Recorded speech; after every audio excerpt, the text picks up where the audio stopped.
Baik, setelah kita jelaskan apa fungsi dari dhamir munfasil yang datang setelah isim, baik isim dhahir maupun isim dhamir, sekarang kita akan jelaskan apa perbedaan makna antara kalimat yang tidak ada dhamir munfasilnya setelah isim dan kalimat yang ada dhamir munfasilnya setelah isim. Silakan lihat papan tulis. Kalimat yang pertama, Muhammadun Rasulullah.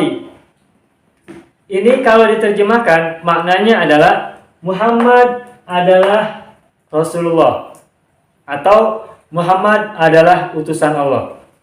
Pakai adalah. Muhammad adalah Rasulullah atau Muhammad adalah utusan Allah. Saya pernah jelaskan di salah satu video jauh sebelum ini bagaimana cara menerjemahkan mubtada dan khabar. Jadi dengan menambahkan kata adalah. Muhammad adalah utusan Allah. Atau bisa juga dengan kata itu. Muhammad itu Rasulullah. Atau Muhammad itu utusan Allah. Jadi menerjemahkan khobar itu bisa dengan adalah, bisa dengan itu, atau bahkan untuk kalimat yang berbeda, bisa juga dengan menambahkan kata ialah atau merupakan. Lihat konteksnya dan rasakan bagaimana enaknya. Apakah bisa dengan adalah, dengan itu, dengan ialah, atau dengan merupakan. Prinsipnya, kalau kita menemukan kalimat yang terdiri dari mubtada dan khabar, maka cara menerjemahkan kalimat yang terdiri dari mubtada dan khabar itu, antara mubtada dan khabarnya, bisa ditambahkan dengan adalah, ialah, itu, atau merupakan. Nah, kita tinggal sesuaikan yang cocok untuk kalimat yang kita buat. Nah, untuk yang ini, Muhammadun Rasulullah menerjemahkannya bisa dengan Muhammad adalah Rasulullah atau Muhammad itu Rasulullah. Atau diterjemahkan Muhammad adalah utusan Allah atau Muhammad itu utusan Allah. Ini kalimat yang pertama. Sekarang kalimat yang kedua. Kalimat yang ada dhamir munfasilnya. Muhammadun huwa Rasulullah. Seperti yang sudah saya sampaikan, adanya dhamir munfasil ini fungsinya adalah penguat sebagai taukid. Maka cara menerjemahkan penguat atau taukid bisa seperti ini. Muhammad lah utusan Allah. Muhammad itulah utusan Allah.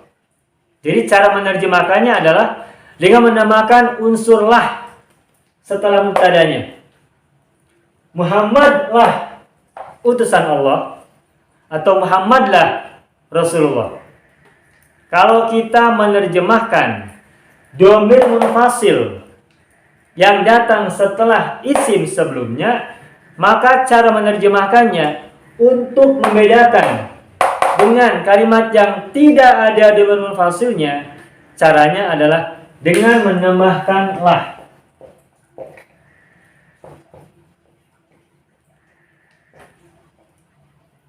Muhammadlah utusan Allah. Muhammadlah Rasulullah. Begitupun contoh kalimat yang lain, misalnya innallaha huwas samiul alim. Kalau kalimatnya innallaha samiun alim, menerjemahkannya adalah sesungguhnya Allah Maha mendengar dan Maha mengetahui. Tetapi kalau setelah innallaha ada huwa, innallaha huwas samiul alim, maka menerjemahkannya adalah sesungguhnya Allah lah yang Maha mendengar dan Maha mengetahui.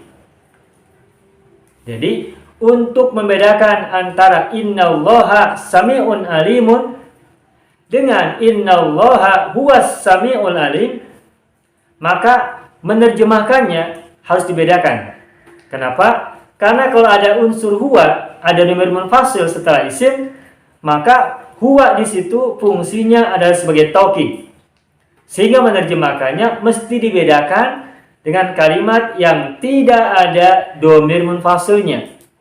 Oleh karena itu, maka untuk kalimat innallaha huwas samiul alim, menerjemahkannya menjadi sesungguhnya Allah lah zat yang Maha mendengar dan Maha mengetahui.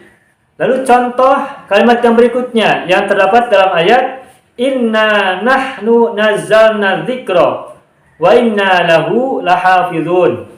Silakan lihat. Ini kalau tanpa nahnu, kalimat ini berbunyi inna nazzalna dzikra wa inna lahu lahafizun. Saya ulangi.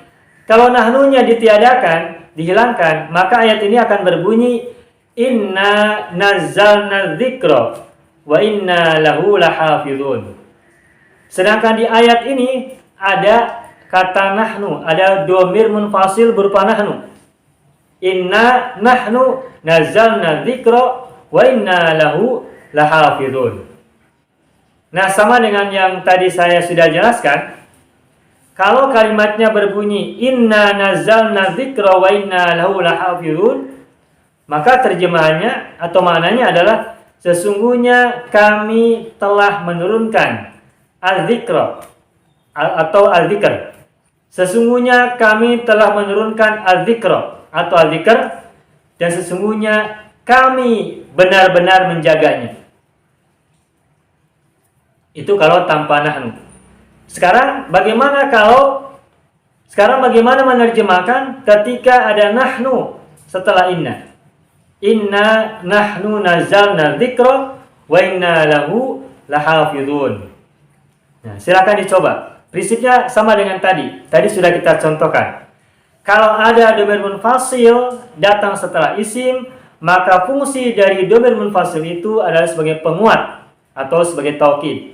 Sehingga memahaminya pun berbeda dengan kalau kalimat itu tanpa adanya dhamir munfasil setelah isim.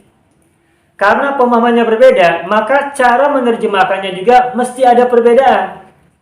Bedakan antara terjemahan inna nazzalna dzikra dengan inna nahnu nazzalna dzikra. Harus dibedakan.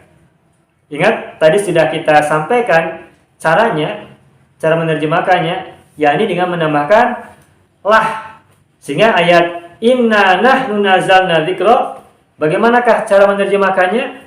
Cara menerjemahkannya adalah sesungguhnya kamilah yang telah menurunkan al-dzikr atau al-dzikra. Maksudnya Al-Quran. Kalau inna nazzalna dzikra, menerjemahkannya sesungguhnya kami menurunkan al-dzikr. Tetapi kalau kalimatnya ada nahnu, inna nahnu nazzalna dzikra, maka menerjemahkannya menjadi sesungguhnya kamilah yang telah menurunkan Al-Quran wa inna lahu lahafizun, dan sesungguhnya kami benar-benar akan menjaganya. Nah, dalam kalimat wa inna lahu lahafizun, setelah inna tidak ada dhamir munfasil. Maka untuk kalimat wa inna lahu lahafizun tidak ada taukid nahnu. Tidak ada dhamir munfasil yang berfungsi sebagai taukid atau penguat. Sehingga untuk kalimat wa inna lahu lahafizun, menerjemahkannya tidak usah pakailah, melainkan cukup dengan dan sesungguhnya kami benar-benar menjaganya, menjaga Al-Quran atau Al-Dzikr. Nah, kesimpulannya kembali kepada pertanyaan pertama, apa perbedaan makna antara kalimat Muhammadun Rasulullah dan Muhammadun huwa Rasulullah? Maka sebelum kita terjemahkan kedua kalimat ini, maka yang harus kita pahami terlebih dahulu adalah apa fungsi dari adanya dhamir munfasil yang datang setelah isim.